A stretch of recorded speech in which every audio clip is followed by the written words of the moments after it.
Okay, so where we left off last week was we got some numbers coming out of this blow-by meter that I put together, and seems like it turned out fairly well. I mean, I probably ought to do a little bit more checking on it to make sure that these numbers are correct. Maybe have a little bit more work to do there, but what I said at the end of the video was that I have another engine that to work on here, and that we're going to have to pull this engine in order to work on that other engine. So let me go introduce you to the engine that we're going to be working on next. Okay, so here's the next engine that we've got, and what it is it's a Kubota, and it's a V2203-E, and it came out of a Bobcat skid steer. A little bit of information about the engine. It's roughly 2.2 liters. I checked the internet to roughly find out what the horsepower and torque was on it, and the internet said about 40 to 46 horsepower and 95 to 105 foot-pounds of torque.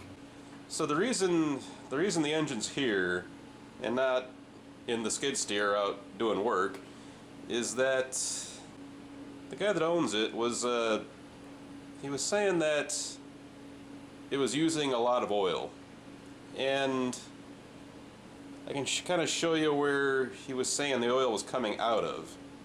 Where they were saying the oil was coming out of was out of this breather, out of the valve cover, and basically there was like just a tube that connected to here and went down to the bottom of the machine, and they said it was losing like quite a lot of oil. Well, there could be a few reasons why that might happen, but a big reason that might happen is that maybe this engine's got a lot of blow-by, which is kind of interesting because we might be able to use that blow-by meter that I just got together and use it to help diagnose, what's going on with this engine. And then, but ultimately, before it leaves here, we're going to be going through it, and it's going to get completely disassembled and gone through and get the parts that it needs to run properly. What I'm going to be doing in this video is that I need to get this set up on the dyno. What I need to be able to do is I need to be able to connect the drive shaft to the back of this engine. And in order to do that, I need to make an adapter for it. So that's the back of the engine, and this is where the flywheel mounts on. So basically, let's let the flywheel on there and give you a better idea of what I need to do.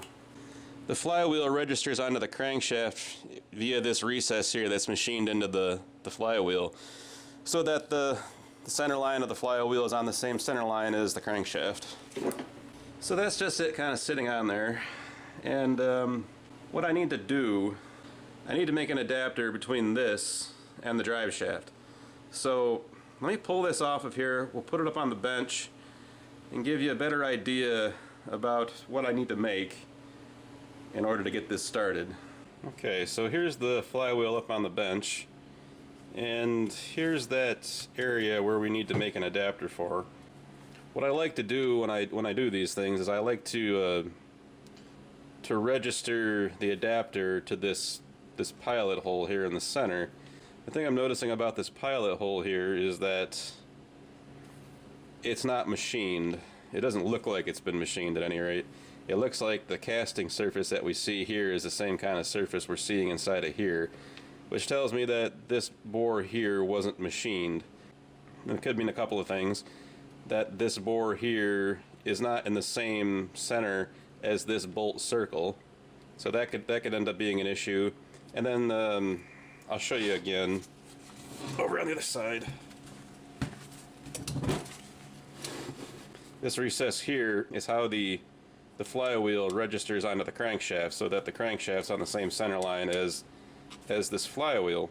But since this hasn't been machined, it indicates to me that this feature here might not have the same center line as this feature here.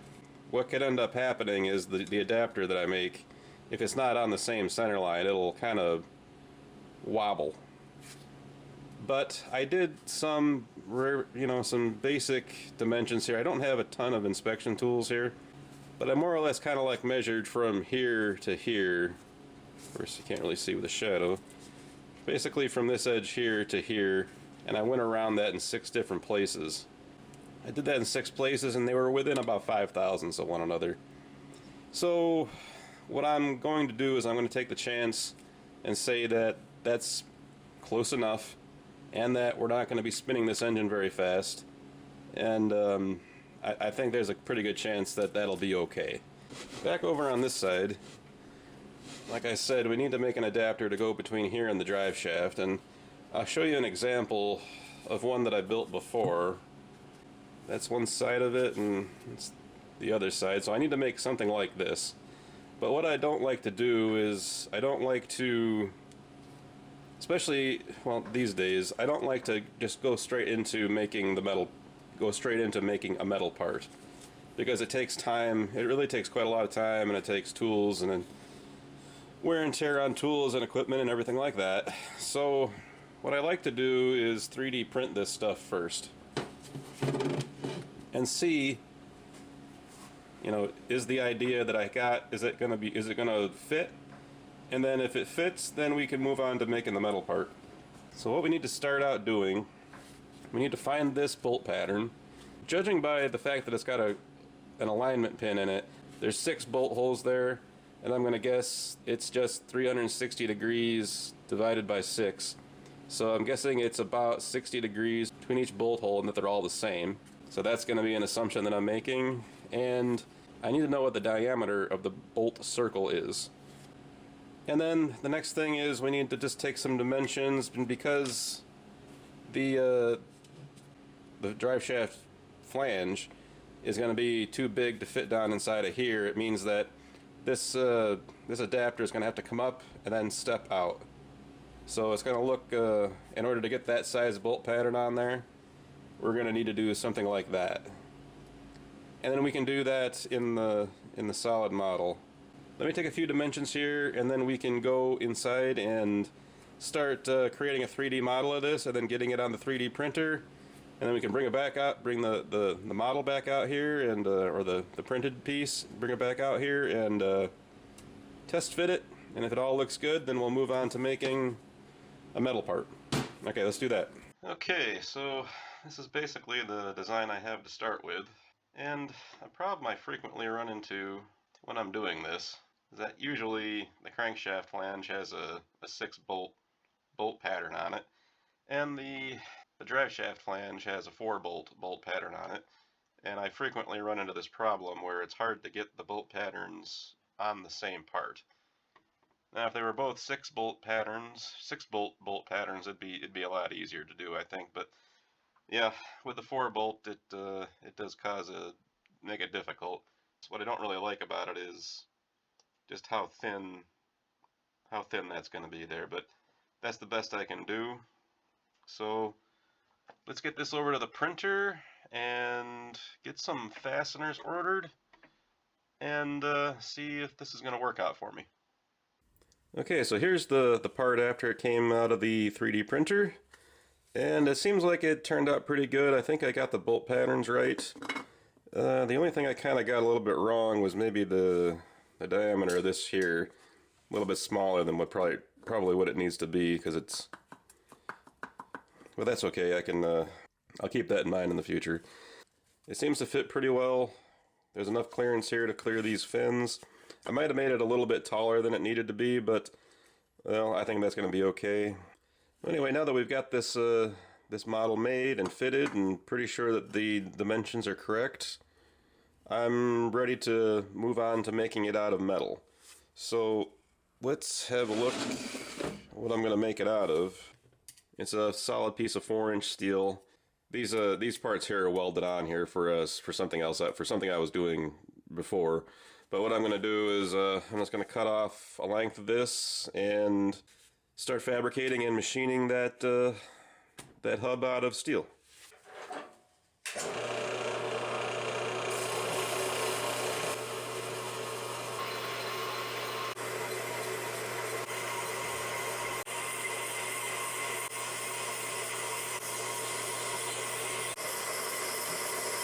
with this part, I'm going to have to be doing machining operations on both sides of it.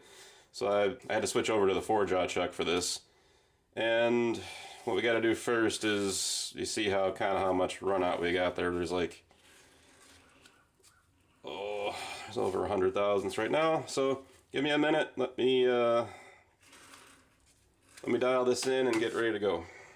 Okay, so I got this indicated in pretty well. I think I'm within like, what are we, a little, right around 2 thousandths on there, but considering that surface there is just the factory finish and the factory dimensions, and this hasn't been machined at all, so I'd say that's probably about as close as I'm going to get it. So let's start out by, we'll get that faced off, and then we'll start turning this outer diameter.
Take care of that side of the part. Now I got to take it off, turn it around, dial it back in, and do the features on the do the lathe features on this side. So we'll do that next. Okay, so I need to make this part here to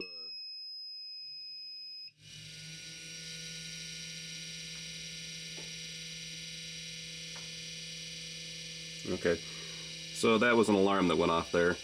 And so, anyway, let's talk about what's going on here. So, the way I put the bolt patterns in the drive shaft adapter hub is I make a tool using the 3D printer, and then I use kind of like what you see there, only it didn't finish. I use that tool and transfer punches to put the bolt pattern in the adapter. And I started this last night, and I came down, and a few hours later, and the print had failed. And so basically, what appears to be going on is that the bed, this part of the printer, that needs to be heated, and what it's not doing is it's not heating it. And what that alarm was that you just heard was apparently it was probably a timeout type of thing. I had told it to preheat the printer, but this part of it, the extruder, that nozzle area, that's heating up like it should, but the bed's not. And that alarm that went off just it apparently timed out, and now I've got over here I've got an error that says bed preheat error. So did a little looking around, and there's a possibility that what's wrong with it is the power connection from that box over there to the bed.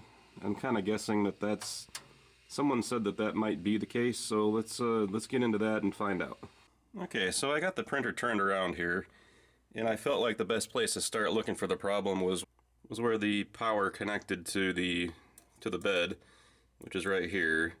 So these must be the power supply wires, and these must be like a temperature feedback wires. But I was kind of fortunate just to find the problem pretty quickly, and the print bed moves back and forth like that. And apparently over time it's fatigued this joint here, and these wires are bare and they're shorting out against one another. So fortunately, not a hard thing to diagnose. So I just need to go get a couple of crimp connectors here and cut that bad part out, and I think I should be back up and running.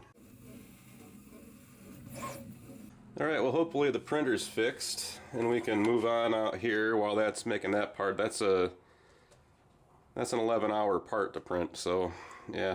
Anyway, hopefully that's corrected. Now I've got the part back in the lathe and it's we're ready to do the operations on this side. And I've got it in there with the forge jaw, of course, like before, and I got the indicator on there and I got it dialed in pretty good. I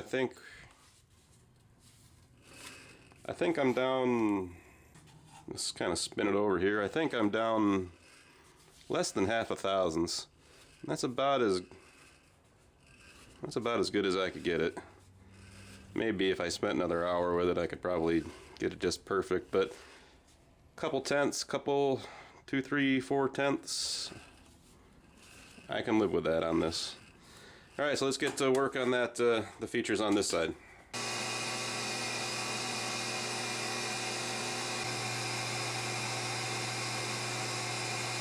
Okay, so I got all the features, all the lathe features done on that piece. We just have to wait until tomorrow after that 3D printed tool that I'm making gets finished, and we can start putting the bolt pattern on that. Okay, so finally got this bolt pattern tool to print off.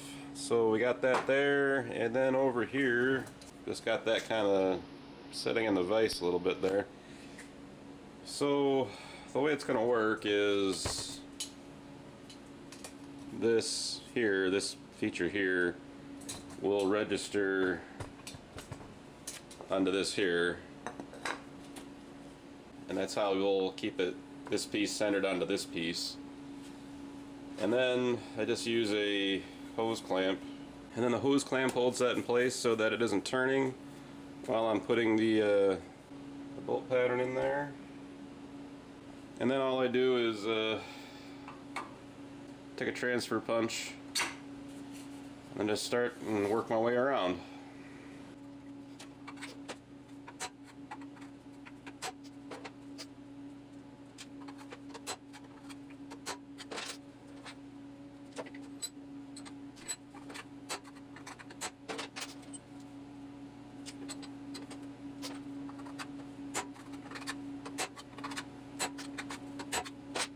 Okay, so I've used the transfer punch, got that bolt pattern transferred into the workpiece. And there's the workpiece again with the 2 bolt patterns punched into it.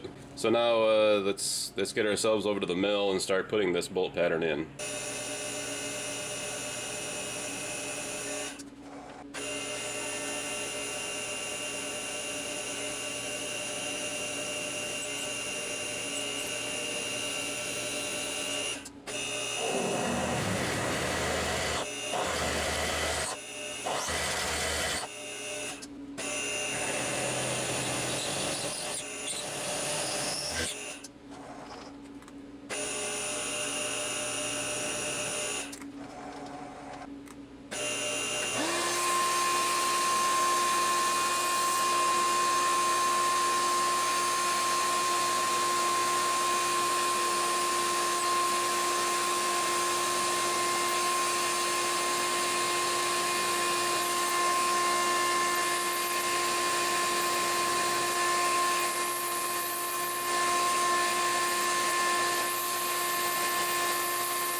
Okay, well, basically I'm done.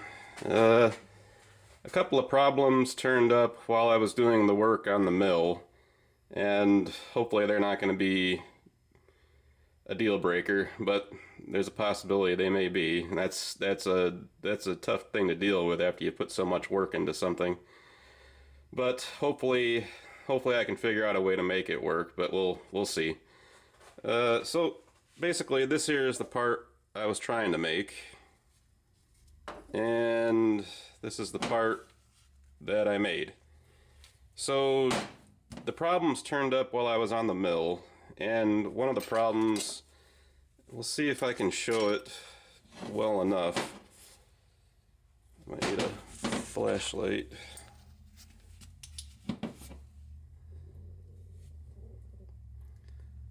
But that hole there ended up being a little bit too close to that hole.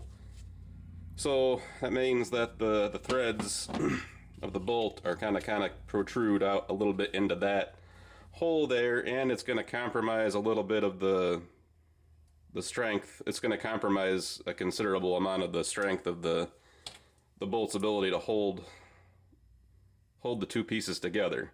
So I'm concerned about that, but the other three turned out nicely and they're in the right places, so I think those three are fine, but I am a bit concerned about that one there. And the problem with it is that there really just isn't enough, there wasn't enough room there. So hopefully, you know, with a little bit of, being a little bit clever, maybe I can get that to go, or maybe it won't be a problem at all. So, but we'll have to wait and see on that one. Now, another thing that happened was, and it's going to be hard again to see here, but this is the first feature here that I drilled. This is the first set of this bolt pattern that I did. And what happened was, first what I did was I started with the center drill, and then I drilled a pilot hole all the way through with the, I forget what size that was, but it was a smaller drill. And then I went directly from that into the half-inch drill. I think that was a half-inch drill that I used, the larger one here. And then, but when that happened, well, what I thought was going to be okay was that since I drilled the pilot hole, that the larger drill would just follow that pilot all the way down and it would be okay. But what happened was, when it started drilling here at the top, well, at any rate, to make a long story short, it was because of this recess here, and because the drill, while it was going down into there wasn't anything supporting it over on this side, so that when it started down, the drill got pushed towards the center, and as it did that, it just kind of got a little bit worse as it went down, and then the hole ended up kind of being not straight. And it wasn't terrible, but let me see if I can. So anyway, it wasn't terrible, but I'm glad that what I did was I did the first one, and then I test fitted it to see if that was going to fit the bolt pattern on the flywheel. And when it didn't fit, I knew something was wrong and I needed to make some changes. So, but my opinion is that problem turned up because the drill was going into here and it wasn't evenly supported by the work as it was going down, and because of this here, it started off going crooked, and then it just it ended up being crooked the whole way. So it wasn't off. It was off by quite a bit, but it wasn't off to the point where I couldn't probably fix it a little bit. So what I ended up doing with that one is I just had to go in with a carbide burr and just start. See, what did it do? It moved it inwards. So the bolt was in too far this side, so I had to remove material off of here in order to get the bolt to line up with the holes in the flywheel. So what problem's that going to cause? Well, there's a shoulder in here that the bolt's going to, you know, fasten against, and it might not fasten against it evenly, and there might not be enough of a shoulder there for it to clamp properly. Now, the other thing that could cause is that if the hole is in there on a little bit of an angle, that means that when the bolt bolts down, it's going to bolt down on a bit of an angle, and it could you know, put some bending forces in the bolt, which isn't a great thing. But, well, I'm hoping that that'll be okay too. So I got that problem there, and I got that problem there. I am gonna run this, and we're gonna see if it'll be okay, if this will tighten down, if this will torque down properly, and this bolt will go in and torque down properly without me sensing anything strange going on. I'll go with it. But there is a possibility that, you know, those two mistakes there could have cost me quite a lot of time, which is unfortunate if that happens, but I've got my fingers crossed that I'll be able to get this to go through. So now that problem happened there, I got that to not happen on the other 5. And the way I did it on the other 5 was I started out the same way with the center drill and then a pilot hole, but I only went down, you know, I just went down with the pilot just maybe a 1/4 inch or so below this surface here. And then after that small pilot hole was drilled, I went in with the, say it was the 1/2 inch drill, I think at that point. And then I drilled that down until it was just maybe 1/8 of an inch, 1/4 of an inch below this surface.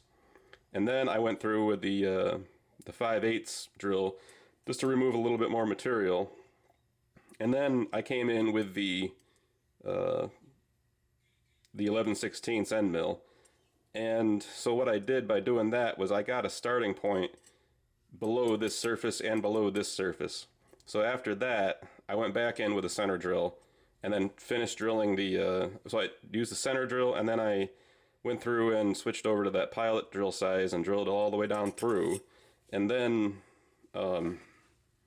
after that, then I went back to the 1/2 inch drill, and at that point, the drill had material all the way around it. And after by doing that, it was supported all the way around, and then the drill went down through straight and solved that problem that I was having with that other feature. So basically it just took longer, but after I figured that out, everything was okay there. So these other 5 holes, these other 5 features are fine. They look pretty good, but I do have that problem, and I did have that problem. So there's the part I made.